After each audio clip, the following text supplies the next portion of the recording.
how did you get that footage of Diddy? I figured most journalists would not disclose their source. If Sean Combs watches this, what do you think he's going to feel? I think he's going to say this is the best documentary I've seen in a long time. Diddy sent those to 50? Diddy's like funeral flowers. Does he know y'all have this in the doc? I would doubt. My favorite villain? I kind of like Diddy. There are no misconceptions about it. Jay-Z is setting Diddy up. Jay's definitely. Jay helped you? Yeah. How did you As a help? competitor. Explain it. Yeah, because he never was someone that you communicate with, that you're like friends with the person. But I always respected him because he was never an actual competitor in actual fact. He was someone who was a competitor through perception. How close was Diddy and Jay-Z? They was close enough that they wasn't playing basketball. They wasn't playing baseball. They wasn't playing football. And they wasn't playing hockey or soccer for Diddy to come on stage, pat him on his and then make the statement to people in the world that can't nobody call me Sean but Jay-Z. And B was, one time she jumped off of the ledge. Came running over because she thought me and Jay had issues. And I was like, what the? And I was like, did she really just jump down and run over here like that? Beyonce jumped off a ledge. Yeah, what happened? It was in the Cosmopolitan, huh? She really a superhero. She jumped down and no, she was like, this what? Like that Bonnie and Clyde for real? You try this or what, boy? I'm here. Word. She looked at me. I said, Was Solange with her? She looked at me like that. I was like, A new storm is rising, one that pulls together old whispers, fresh controversies, and allegations long left in the shadows. At the center stands 50 Cent, a figure who has spent years publicly challenging the power structures he believes shield certain industry giants. One name he has consistently targeted is Diddy. But now, according to 50, the story expands far beyond a single mogul. He's hinting that the next wave of revelations could reach into the worlds of Jay-Z, Beyonce, and even Oprah Winfrey, three of the most influential forces in entertainment, names long surrounded by quiet speculation but rarely confronted this directly. The tension escalated when 50 suggested he holds new footage tied to the same elite circle connected to the Diddy controversy, teasing that the recent documentary was only Chapter 1. Then came a short post that detonated across social media. "You're next." Fans instantly drew their own conclusions, believing the warning pointed straight at Jay-Z and Beyonce. The questions exploded: why them, why now, and why immediately after the documentary's release? The answer many point to lies in a tightly guarded network within the entertainment world, protected for years by wealth, influence, silence, and powerful alliances. When the documentary dropped, viewers highlighted just how closely Jay-Z and Diddy's paths had crossed over decades, shared ventures, overlapping social circles, and appearances in the same exclusive spaces. Beyonce, too, has long been seen within those elite environments, from major label gatherings to high-profile industry events where the same powerful names repeatedly surface. Now 50 Cent is signaling that anyone linked to that inner circle may face renewed scrutiny as past material, claims, and connections are being revisited under a harsher public spotlight. And if his hints hold weight, this unfolding storm may only be the opening act. Were private conversations, and that he and Diddy could talk openly, and Mark could talk to Diddy not just as a client but as a person, and tried to guide him in a time leading up to his arrest. And unbeknownst to Mark Agnifilo, Diddy has got this guy recording the conversation as he's sitting there saying, "You are screwing this up. You are messing up this case. We're losing." And knowing that that's on tape. And it's almost like he's performing for the camera and not telling Mark what's going on. And the really enraging part about it is that Mark Agnifilo won this case for Diddy with legal strategy. It wasn't just an accident that this jury that had heard all of this in the news before the trial voted not guilty on all the serious charges. It was Mark Agnifilo that did that. Yet Diddy secretly records this guy and embarrasses him. And yeah, you could say, well, Diddy never expected that it would end up being broadcast somewhere else. Well, okay, but Diddy was planning on using it, or he wouldn't have had it recorded in the first place.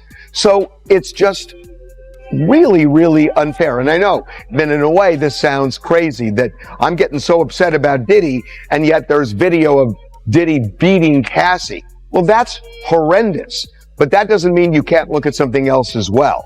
And I just think, as a lawyer, I just think this is just so outrageous that he would do something like this, and not even understanding what Agnifalo's legal theory was. Because I will tell you that when we did our first documentary on Diddy, which was 8 months before the trial, Mark Agnifalo said to me on camera that he is going to tell this jury that this was a successful black man that prosecutors were trying to take down because they couldn't get into his bank accounts because they were clean, and he couldn't deal with they couldn't deal with taxes because he wasn't committing tax fraud. So they go into his bedroom.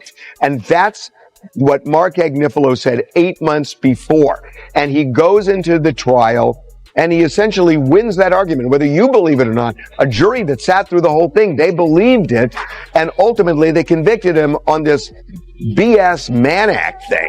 So Diddy won that case. And one of the reasons he won the case is something that Agnifalo got criticized for. That when he did the documentary with me, he was making a joke about the baby oil. Remember, he said, oh, well, I didn't know he bought in bulk. He must have bought 1,000 bottles at Costco.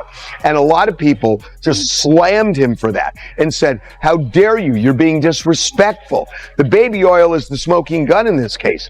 Agnifalo knew all along that the baby oil was Diddy's best defense, because when Agnifalo got before that jury in closing arguments, he looked at them and he said, well, the feds came in with their armor and artillery and guns. And what did they do? They got 1,000 bottles of baby oil off the streets. Ooh, he said, the streets are safer now. And the jury laughed. And that laugh told Agnifalo he should keep going on that. And that the trial itself was absurd because the baby oil was really the punch. Fans also recalled that 50 Cent had once accused Jay-Z of quietly protecting powerful inner circles in Hollywood, reinforcing 50's long-standing belief that elite figures shield one another behind closed doors. That tension now feels amplified because 50 has shown he's willing to document everything publicly. He already peeled back layers of Diddy's private world in a documentary that reached global audiences. So when he posted, "You're next," it wasn't dismissed as noise. It landed like a warning. To understand why it resonated, you have to look at the long-running friction between 50 and Jay-Z dating back to the early 2000s. From the start, their relationship carried rivalry, with claims that Jay-Z tried to slow 50's momentum by influencing industry relationships and even mentioning him during a Summer Jam freestyle as a subtle caution. 50 took that as a direct shot, and the tension lingered. Over time, their paths split into two opposite styles of dominance. Jay-Z evolved into the silent billionaire power broker, moving through brands, award platforms, sports ventures, luxury partnerships, political influence, and exclusive networks with calculated discretion. 50 Cent, on the other hand, built his empire loudly through television, business moves, and bold public callouts. They symbolize two different power strategies. Jay-Z controls from the shadows, while 50 commands attention by dragging secrets into the light. That's why whenever 50 hints at exposing something, people listen, because history shows he rarely bluffs. His sights on someone new after the Diddy Netflix documentary. If you aren't aware, 50 Cent has been getting insane feedback from the Netflix documentary he made on Diddy. Sean Combs' The Reckoning is what it's called, and it's #1 all over Netflix, beating even Stranger Things. Diddy himself has responded to it saying the stories are false, of course, denying everything, and even trying to do a cease and desist on the Netflix documentary. And after this Diddy documentary, a lot of people have been wondering who's the next person that deserves to get exposed. And Jay-Z is the one that a lot of people are pointing their finger at. And the reason why Jay-Z has been getting a lot of this type of backlash is because Jay-Z was really close to Diddy. At one point, Diddy was even calling him his brother, and that Jay-Z's the only one that can call him his real name, Sean. That maybe there's something on Jay-Z's side that has been going on behind the scenes. Now, there hasn't been any solid proof yet, but Nicki Minaj has been going at Jay-Z for quite some time, talking about Jay-Z is manipulative and he steals, and he's been pushing a narrative, and that Roc Nation has control and power over a lot of things. And I can kind of understand where she's coming from to a certain extent. We got to remember when Jay-Z went up on the Grammy stage and said Beyonce never won Album of the Year and complained about that, literally the following year, Beyonce wins Album of the Year, which is just something like that doesn't show you that there is some power going on there, that there is something behind the scenes that Jay-Z controls. It's clear as day that it's all politics on who wins Grammys, you know, who gets the better light and things. So that kind of opened my eyes, you know, as to Roc Nation's power and how they manipulate things in the media. I'll never forget Jay-Z would get this like special treatment all the time when it comes to the media. I mean, Hot 97, when they interviewed Jay-Z, they literally rolled out a red carpet. They never did that for any other artist. So Jay-Z's always had this kind of special treatment when it came to things. But now the question is Jay-Z involved in crazier things? I mean, there's been a lot of speculation in a lot of different ways, and people are pointing their attention towards 50 Cent wanting him to do a Jay-Z documentary. And it looks like he might actually do it, because on Instagram, he posted a drawing of Jay-Z that kind of makes fun of his looks. And he posted that photo and he said this in the caption: "Please stop sending me stuff like this. I'm not going to post it." Basically making a joke, you know, because obviously he posted it on his social media. But, and here's the interesting but in this, is someone commented on the post, and the comment got liked by 50 Cent. And this is the comment. It's from Dom KMDA. I hope I pronounced that right. Dom Kanmada. He commented saying, "My only question, he's next, isn't he?" And 50 ended up liking that comment. And here's the thing. I actually saw this on Twitter and X, you know, whatever, Twitter, X, whatever you want to call it. And I wanted to confirm, is this real? Because a lot of people Photoshop these type of things just to create drama and create this speculation. So I actually DM'd the guy himself, and I showed him the photo, and I asked him, "Hey, is this a real photo? Did 50 like your comment?" He said, "Hey, yes, he did." And I was like, perfect. Thank you for confirming. Thought it was Photoshopped. Well, appreciate the response. And he said, "I was surprised as well. Didn't see that coming." So shout out to him, for, you know, responding to my DM and confirming that, you know, the comment actually got liked by 50, because, you know, a lot of people Photoshop and spread narratives. So me being the proper journalist, whatever you want to call me, news reporter, I, you know, wanted to go get to the source and see if it was actually real. There is also something that's very interesting that went over a lot of people's heads, and that's the documentary coming out on December 2nd. That Diddy documentary coming out on that date. Literally 2 days later, you have Jay-Z's birthday, December 4th, which to me sends a subliminal message to Jay-Z that you're next. So that's crazy. That just, to me, you know, shows that 50 is potentially gonna work on something going at Jay-Z, and he might get Nicki Minaj involved, because Nicki Minaj has a huge issue with Jay-Z with a lot of things, and I don't even know the full details of that because she's gone at Jay-Z. Over time, Jay-Z continued strengthening ties with influential figures across entertainment and media, including Diddy, Oprah Winfrey, and major corporate power players. Whenever 50 Cent sensed what he believed was selective silence or protection behind the scenes, he responded through sharp jokes, public digs, or cryptic online messages. But this moment felt different. For the first time, he aimed a direct warning at Jay-Z, implying he may hold footage or information that could affect the Carter camp. Fans saw it as a clear escalation, especially because 50 isn't known for making empty threats. When he hints at receipts, he typically delivers. That shift is what pushed Jay-Z and Beyoncé into the center of heavy online speculation. Then Oprah's name entered the mix, sparking fresh questions about why she was suddenly being mentioned alongside Jay-Z, Beyoncé, and the Diddy-linked circle. The connection traces back to resurfaced criticism and long-standing tension between 50 and Oprah herself.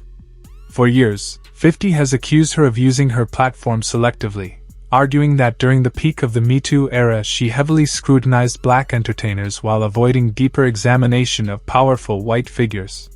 He often highlighted her documentary focus on R. Kelly while pointing out her former proximity to Harvey Weinstein. On a personal level, he also never forgot being turned down for an interview, something his supporters believe added fuel to his public stance toward her. That layered history explains why Oprah's name is now being drawn into the conversation, and why many believe the situation unfolding may stretch far beyond a single target. Bro, Epstein, he was running with that whole crew. They want to know how we're going to do it, how the public is going to take him. Is the public going to let him back in? And the public is not. The public is already canceling him.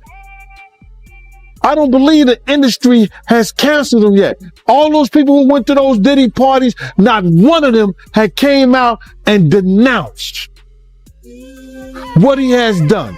I haven't heard one of them.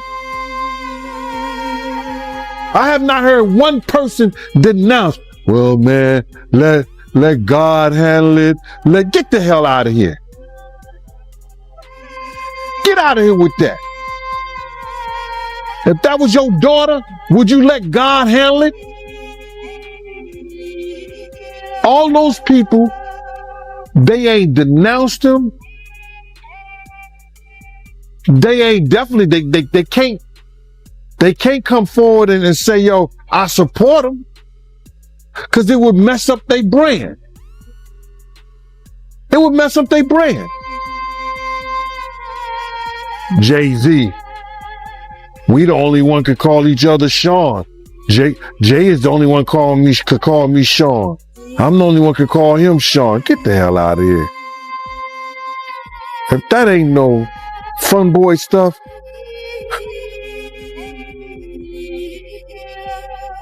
But you ain't had not one person, brother, not one person sit there, denounce what he did, or come forward. The narrative deepens as past tensions involving Oprah Winfrey and several black entertainers continue resurfacing online. Ludacris once claimed his interview was edited and shifted into criticism about rap while he was promoting a film. Dave Chappelle later said Oprah pushed him to frame his personal struggles as paranoia rather than recognizing the pressure he felt.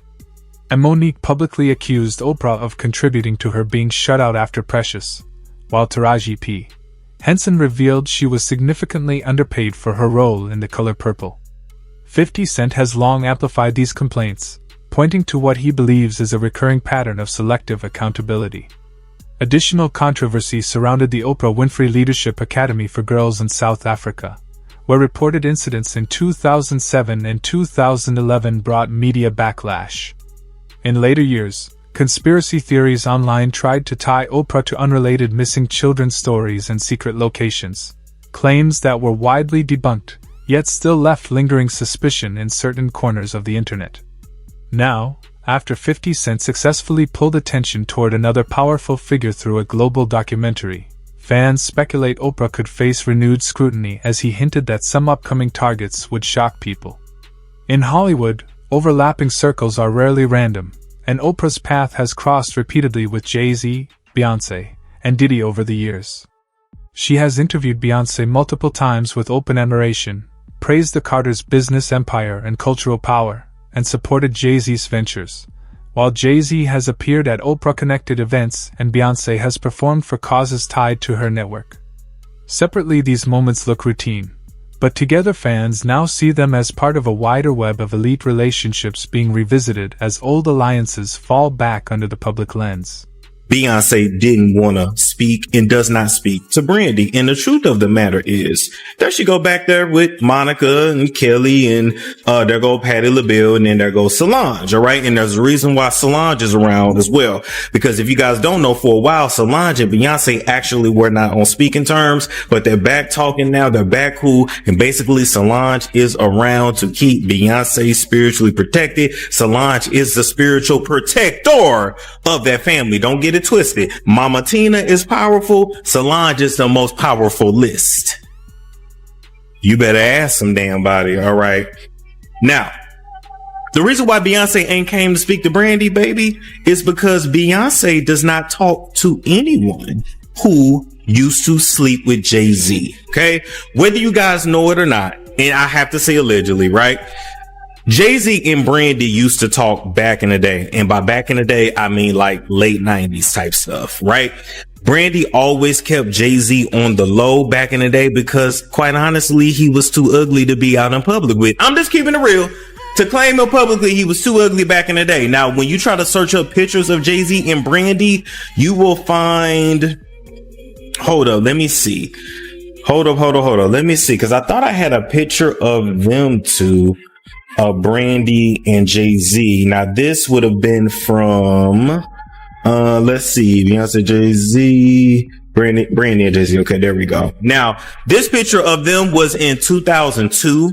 All right, and this was I think was at one of her album release parties, if I'm not mistaken. This was a year after Moesha rap, because Moesha went off air in 2001. Yes, he was dealing with Beyonce at the time as well, and Blue Cantrell. He was, let me tell you, Jay-Z was laying it low and spreading it wide. Jay-Z was one of those dudes in the industry that, you know, you messed around with. He piped you down. But before he was really him, you did not claim him publicly because he was just simply too ugly. It was what it was. But Jay-Z was in love with Brandy then. He's not in love with her now, but he still has love and feelings towards her. He's one of those people that feels like once he done had you and once he done loved you, he always feels like he has like possession over you. Jay-Z is one of those kind of men, baby. I don't know if they told you.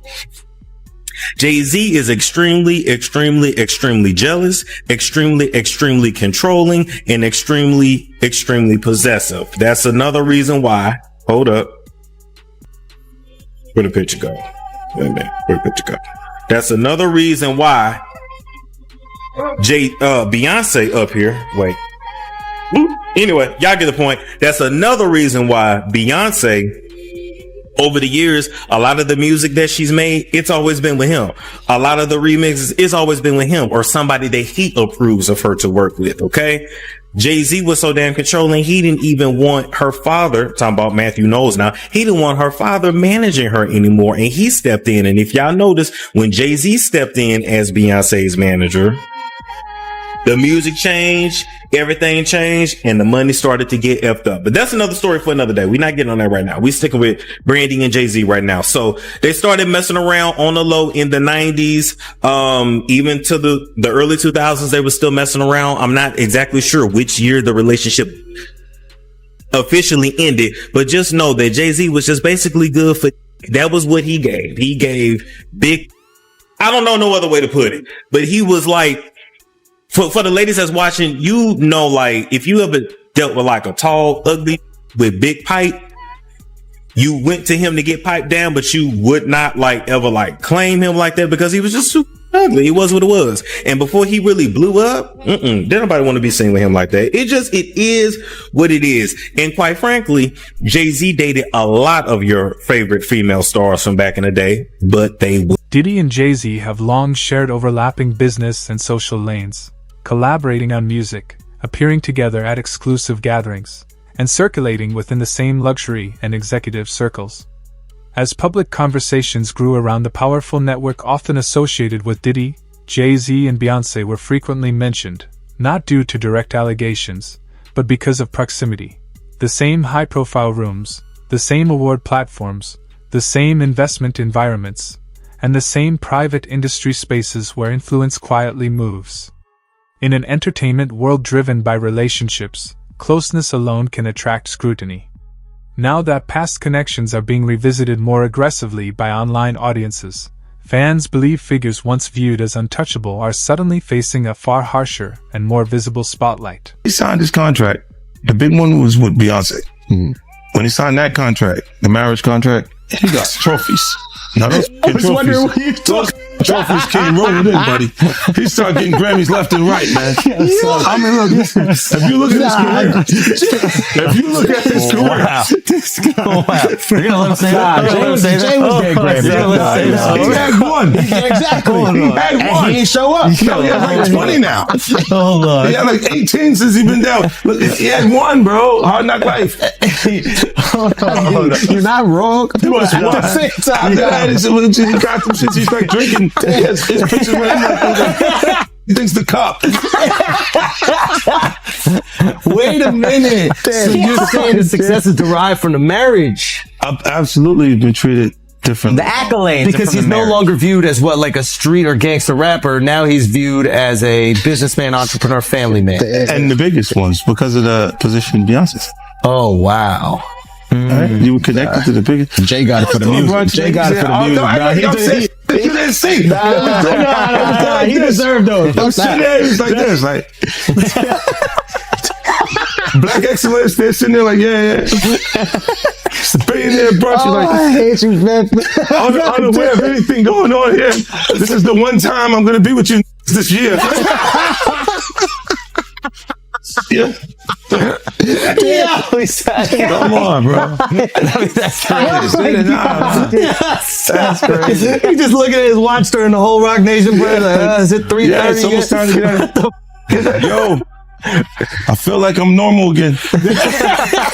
Get me out of here. Oh wow! So that's the deal he signed, huh? Yeah, that's the deal. Like the other ones didn't count as much as that one did. Oh, yeah, before I forget this, we talked about Jay. Proximity to Diddy.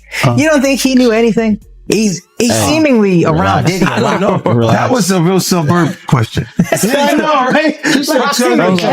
Proximity. Proximity. That's the SAT hit parade word. I had to learn that. Do you think he knew all of the shit that was going on? Yeah, that was like a... I don't want to incriminate myself. I know, but the way he said it... Like I said. No matter how you answer that, you snitching. Yeah, exactly. That was a nice kind of question.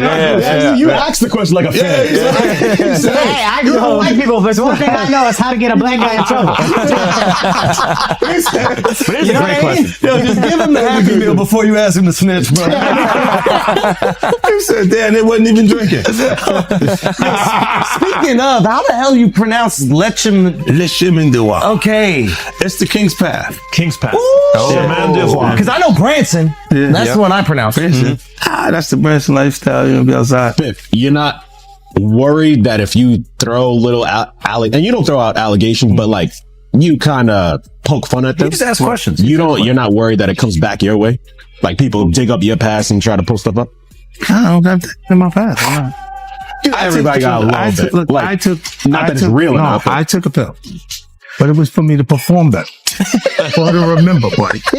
I didn't give her a drink so she forgot. That's why 50 Cent's warning feels different. It isn't framed as idle chatter but as something tied to years of overlapping relationships and industry proximity. To fans, it connects Oprah's past controversies, Diddy's public scandals, Jay-Z's long-held silence, and Beyoncé's tightly controlled image into what looks like a delicate web of power. What 50 has made clear is that he no longer fears Hollywood's hierarchy. He wants to challenge it head-on. Many believed the fallout from the Diddy documentary would stop with Diddy, but the ripple effect proved wider. Anyone linked through collaborations, appearances, or shared spaces suddenly found themselves under heavier public attention. Artists, executives, creatives, and high-profile figures alike. When 50 hinted that more documentaries could follow, unease spread, not because wrongdoing was confirmed, but because of his reputation for digging relentlessly regardless of status. Behind the scenes, teams reportedly began reviewing past statements, distancing from old associations, and quietly removing public traces connected to Diddy. Those subtle shifts only intensified online curiosity, pushing audiences to ask who noticed troubling signs, who stayed silent, and who chose not to question what was happening. The documentary painted a picture of repeated controversial behavior that others later admitted they had sensed over time, leaving one lingering question echoing louder. Who else was aware, and why didn't they speak sooner? As long as 50 keeps pulling at those threads, fans believe more powerful names could be drawn into public scrutiny. The 50 Cent Diddy doc. First and foremost, we've been talking about this thing, Jack, for going on 2 years now. And once again, thank you for even being, I guess you could say a beacon during this whole conversation, as far as kind of spreading light on a lot of things that go down in the industry that, you know, the normal person may not even see or hear about, that happens in the day to day. Did you really think 50 Cent, when he first mentioned it, that there was an actual documentary being worked on? Well, see, this is the thing. I can believe that it was happening. At what purpose? See, and that's the thing. Like, my opinion about all of this stuff is so much different than your average person's, and my outlook is so much different than your average person's. Did I believe that it was possible? Absolutely. Why wouldn't he be able to do a documentary? Why wouldn't he be able to bring in Alexandria to come and put this together? Like, the woman who directed this, she doesn't even seem to have a background in hip hop at all. That makes sense. So it's like, yeah, it's kind of interesting. It's kind of interesting. I mean, for crying out loud, Diddy sent him freak off videos. True. Very true. Interviews Very true. about it. Did you feel that just 50 Cent's name being attached to it again? These are two, as everyone knows, the three names in hip hop are Jay-Z, Diddy, 50 Cent, when it comes to the status of where you could get as a business or a brand. I guess So so. for the top three individuals, for one to go at the other and release this doc, I don't know, what does that say to again, I keep asking about the hip hop state of things. What does that say to hip hop? Like, are we our own downfall? I guess I don't know. Well, I mean, I don't know. It all depends on what you consider hip hop. Like, I don't consider any of this debauchery, any of this animalistic crap. I don't consider any of this hip hop. I grew up in hip hop. You know, I know what hip hop culture is, and it's none of this stuff that people are selling. I mean, when did it stop being hip hop? We're going to go through the documentary itself, but when did it stop? It stopped being hip hop when it became corporatized. It stopped being hip hop when certain groups of people saw that they could use it to influence the mass public. When people saw how influential hip hop was, it became very clear. Once upon a time, not long ago, where people wore pajamas and lived life, you know, when laws were stern and justice stood and people were behaving like they ought to good, there lived a little boy and he was misled by another little boy, and this is what he said: "Me and you, kid, we go make some cash, robbing old folks and making a dash." Come on. Like, they did the job and money came with ease, but one couldn't stop us like he had a disease. He robbed another and another, and a sister and a brother tried to rob a man who was a... Jay-Z has been seen at parties, Beyonce has appeared at events tied to overlapping circles, and Oprah has publicly praised figures who later came under scrutiny. None of that proves involvement, but in today's environment, proximity alone is enough for names to keep resurfacing in the same conversations. And once the internet locks in, speculation spreads fast. 50 Cent has warned this is only the beginning, hinting that more high-profile names could be pulled into public focus. After challenging one of hip-hop's most powerful moguls, many believe any future target would have to carry similar weight. People often wonder why 50 is leading this charge, and the answer lies in how he built his influence. While Jay-Z, Diddy, Oprah, and Beyonce rose through alliances, access, and carefully protected images, 50 built power through independence. His relevance doesn't rely on elite approval. His television and business ventures operate outside traditional gatekeeping, and his brand thrives with or without industry backing. That freedom allows him to say publicly what others avoid, to confront figures long viewed as untouchable, and to shake the industry with every move. If he was willing to spotlight someone as influential as Diddy, fans believe he wouldn't hesitate to call attention to anyone he feels deserves scrutiny. Conflict has always been part of his identity. He's challenged artists, executives, and billionaires alike, and he's known for coming prepared, leaning on interviews, records, investigations, and documented sources. That reputation is why his supporters take his words seriously. In a world where silence protects power, 50's willingness to speak openly makes his warnings hit harder. And when he suggested Jay-Z and Beyoncé should pay attention, people didn't laugh it off. They believed it, because history shows he rarely says something without intent behind it. Say this in front of a bunch of people in the studio. Me and him got into it that night. And we started snapping and joking and talking to each other. When he said about Danny the Kane, he said, they gonna keep on messing with me. Or he said the word effing with me. They gonna keep on effing with me, and I'm gonna when you hear people saying this, this is crazy. This is so crazy right now, because I heard him say it. But to know that he was doing it, it's a whole nother thing. It's a whole nother light right now, bro. He said it. I'ma drug them out and pimp them out to my they keep with me. And he was talking about Danny the Kane as a group. He didn't single out any one of them.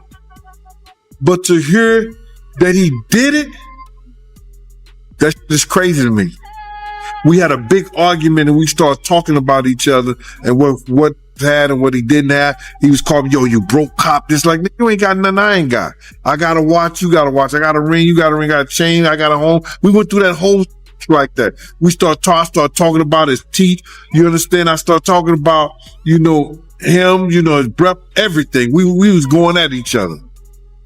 That next day at his house, he said, yo, Gene, he called me upstairs and he said, yo, Gene, I couldn't talk to him like that no more in front of people and everything like that. Cause I know me and Puff go back from the same gang since 89, 90 when he got jumped in it. You understand? We go back way to that time. So I knew him. You understand? He was like a little nephew. So when he started talking to him, I said, yo, listen here, bro. You don't say shit about me, I won't say shit about you. If you say something, you open up your mouth about me, I'm going to talk about all your green dentures and all that like that. We're not playing them games, bro. You said, all right, Gene, cool. You understand? People don't understand, bro. The love and the power I had, not only in Harlem, Queens, I had dudes all over New York City, from the Bronx, everybody that had mad love for me because I looked out. You understand? I made sure, that people needed knowledge and information on certain things. They had a lot of people that was on parole that was in the music business. I used to save guys by letting them know their rights and what the people could and couldn't do to them. So I had a lot of genuine love from a lot of dudes. You don't be around a K. Slay for over 20-something years, a Chaz Williams over 20-something years, and be some kind of sucker and was right next to him, doing all their functions, all their situations and everything like that, running security for them, making sure their people were safe in the whole 9 yards. You understand? I had my man Pete, I had people calling me, yo, look out for Nate Dogg when he come to New York. Look out for Mac 10, look out for Exhibit, doing stuff like that, Good Brothers and everything like that. So what I'm trying to say to you is that, bro, is that to be at that type of status and be that type of person and do the things that I did, you understand? I had to have people who were in that lifestyle. Fans are now questioning whether this moment could shake public trust in the entertainment elite. Some believe the next documentary could impact careers, reputations, and powerful partnerships that have stood untouched for years. Others think it might finally drag long-hidden industry secrets into the spotlight, while a few predict it could trigger widespread fallout across Hollywood. But everyone seems to agree on one thing: 50 Cent isn't done. His warning didn't feel like humor or hype. It sounded like intent. And now the real question hangs in the air. When that new footage is finally revealed, will Jay-Z, Beyoncé, and Oprah be prepared for the reaction the world may bring? Drop your thoughts in the comments below, and if you enjoyed this video, hit subscribe so you don't miss what happens next. Until then, stay locked in.